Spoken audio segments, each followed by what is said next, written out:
আসসালামু আলাইকুম। ঢাকায় পারমাণবিক বোমা পড়লে পরিণতি কি হতে পারে চলুন জেনে নেওয়া যাক। কল্পনা করুন তো এক ব্যস্ত দুপুর, ঢাকার ফার্মগেটের চিরচেনা যানজট, হকারদের হাঁকডাক আর হাজার হাজার মানুষের ব্যস্ততা। হঠাৎ সবকিছু স্তব্ধ হয়ে গেল। আকাশ চিরে নেমে এলো সূর্যের চেয়েও উজ্জ্বল এক আলোর ঝলকানি। মুহূর্তেই ছাই হয়ে গেল সব। আমরা জানি পারমাণবিক বোমা কতটা শক্তিশালী, কিন্তু এর ভয়াবহতা বাস্তবে কতটা গভীরে যেতে পারে তা ভাবলে শিউরে উঠতে হয়। যদি আজ ঢাকার বুকে এমন কোনো বিস্ফোরণ ঘটে, তবে ঠিক কি ঘটবে? আপনি কতটা দূরে থাকলে নিরাপদ থাকবেন? চলুন বিজ্ঞানের আলোকে সেই বিভীষিকাময় পরিস্থিতির একটি কাল্পনিক পটভূমি নিয়ে আলোচনা করা যাক।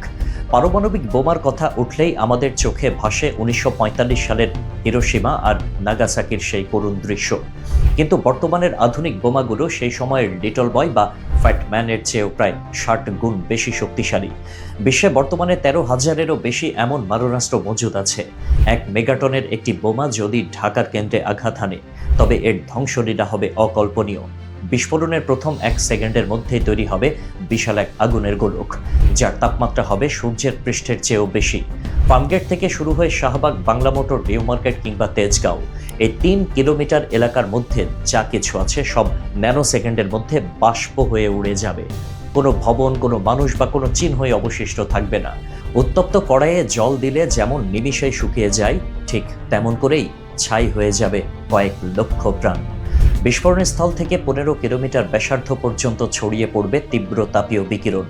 মিরপুর, উত্তরা, মোহাম্মদপুর কিংবা খিলগাঁও পর্যন্ত মানুষ হঠাৎ দেখবে তাদের শরীর জ্বলছে। যারা সরাসরি বিস্ফোরণ দেখবে না, তারাও এই তাপে মারাত্মকভাবে দগ্ধ হবে। এই সীমানার মধ্যে থাকা মানুষের বেঁচে থাকার সম্ভাবনা প্রায় জিরো। তাপের পরপরই আসবে প্রচণ্ড এক ধাক্কা বা শকওয়েভ। বাতাসের গতি হবে শব্দের চেয়ে বেশি।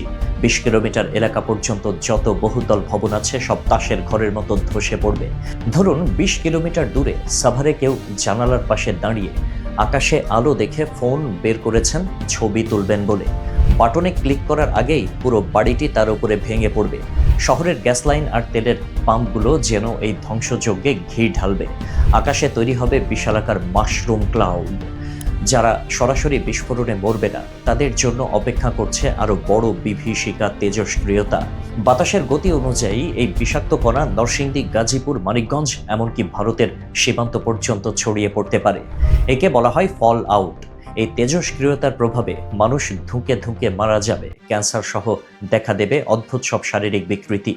বিস্ফোরণের পর যদি অলৌকিকভাবে কেউ বেঁচেও থাকেন, তার চারপাশটা হবে সাক্ষাৎ নরক। কোনো মোবাইল নেটওয়ার্ক থাকবে না বিদ্যুৎ বা পানি। রাস্তাঘাট ধ্বংস হয়ে যাওয়ায় বাইরে থেকে কোনো সাহায্য আসাও অসম্ভব হয়ে পড়বে। এর ওপর শুরু হবে নিউক্লিয়ার উইন্টার বা পারমাণবিক শীত। আকাশে জমে থাকা কার্বন কণা সূর্যের আলোকে পৃথিবীতে আসতে বাধা দেবে। ফলে তাপমাত্রা হিমাঙ্কের নিচে চলে যাবে। ফসল উৎপাদন বন্ধ হবে এবং শুরু হবে চরম দুর্ভিক্ষ। বৃষ্টি হবে, তবে তা হবে অ্যাসিড বৃষ্টি। পারমাণবিক বোমা কেবল একটি শহর নয়, একটি পুরো সভ্যতাকে মুছে দেওয়ার ক্ষমতা রাখে। নিরাপত্তা আর শক্তির দোহাই দিয়ে বিশ্ব নেতারা আজও এই মারণাস্ত্রের মজুদ বাড়িয়ে চলেছেন। ২০১৭ সালে বিশ্বের অধিকাংশ দেশ এটি নিষিদ্ধ করতে চাইলেও পারমাণবিক শক্তিধর দেশগুলোর বিরোধিতায় তা সম্ভব হয়নি।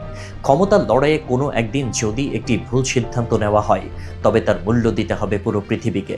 আমরা কি সত্যিই এমন এক আগামীর দিকে এগিয়ে যাচ্ছি, যেখানে কেবল ছাই আর দীর্ঘশ্বাস অবশিষ্ট থাকবে? আল্লাহ হাফেজ।